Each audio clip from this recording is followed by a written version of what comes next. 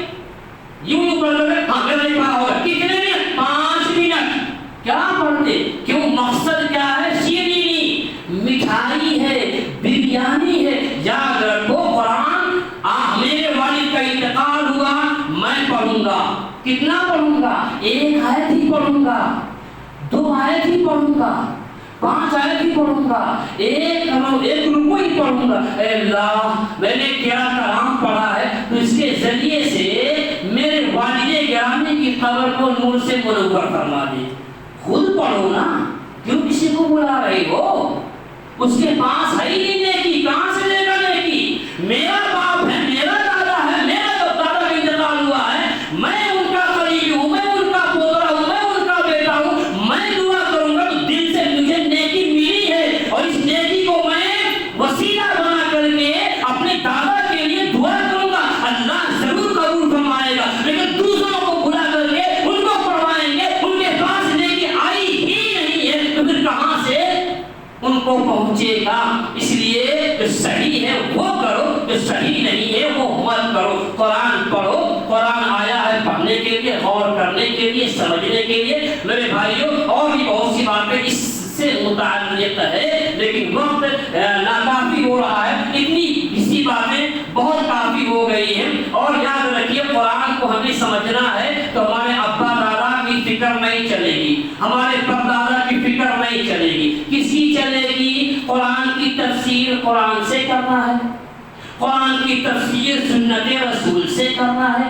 قرآن کی تفسیر سمجھ میں نہیں آ رہی ہے، صحابہ نے کیا سمجھا ہے، صحابہ کرام کی سمجھ کے مطابق ہم تفسیر کریں گے تب کامیاب ہوں گے. آج جو گمراہ ہو رہے ہیں نا، یہ آج کے دور کے جدی پدی علماء جو ہوتے ہیں نا، جن کو دنیا کی فکر ہوتی ہے، یہ لوگ لوگوں کو گمراہ کرنے کی الٹی پلٹی تفسیریں کرتے. صحابہ جو نہیں سمجھے وہ یہ صاحب سمجھ رہے ہیں.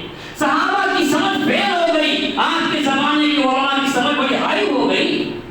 ربیع الاول کی جو دلیلیں دی جاتی ہیں وہ کیا ہے؟ یہ پھرانے کی بات ہے لوگوں کے لیے. جو بدعت و خرافات کی دلیلیں ہوتی ہیں وہ لوگوں کو پھرانے کے لیے. ہماری عوام کی بھولی بھالی شارٹ کٹ راستہ ہونا جنت میں جانے کے لیے. شارٹ کٹ کیا ہے؟ میرے ہاتھ پر بیعت کر لے، جنت میں تیرے نام کر دوں گا. ایسے بھی لوگ جنتی دروازہ بنا ہوا ہے انڈیا کے اندر، جو گھس گیا جنت میں داخل ہو گیا. چاہے وہ نماز پڑھے نہ پڑھے، روزہ رکھے نہ رکھے، چند خام چلتا رہے، شراب پیتا رہے، یہ سب گناہ کرتے رہے، اندر گھس گیا بس، گھس گیا بس. وہاں جا کر جنت میرا پروانہ مل گیا، لو میرا گھر ہی لے لو. کروڑ پتی 1 کروڑ روپیہ دے دیتا کہ جنت ملے. اتنا آسان جنت پانا نہیں ہے. بڑی پاپڑ بیلنے پڑتے ہیں، محنت کرنی پڑتی ہے، 5 ٹائم نماز پڑھنا پڑتا ہے، رمضان کا مہینہ آیا روزہ رکھنا پڑتا ہے، آپ کے اوپر حج فرض ہوا حج کو بھی جانا پڑتا ہے، سال میں زکات اگر فرض ہے تو اس کو زکات بھی دینا پڑتا ہے، رشتے داروں کے حقوق کو ادا کرنا پڑتا ہے، بہت کچھ کام کرنے پڑتے ہیں، تب جا کر کے جنت ملے گی. اس لیے ہم تمام کو چاہیے قرآن کریم کی اہمیت کو سمجھیں، قرآن کریم کے مقام کو سمجھیں. قرآن کریم سے منسلک ہونے سے، متعلق ہونے سے ہم کو کتنا ثواب، کتنا فائدہ ملنے والا، ہم اللہ کے کیا بننے والے ہیں، اس پر غور کریں گے تو ہم خود بھی پڑھیں گے، ہماری جو اولاد ہے ان کو بھی ہم قرآن کریم کی تعلیم دلائیں گے، حافظ قرآن بنائیں گے.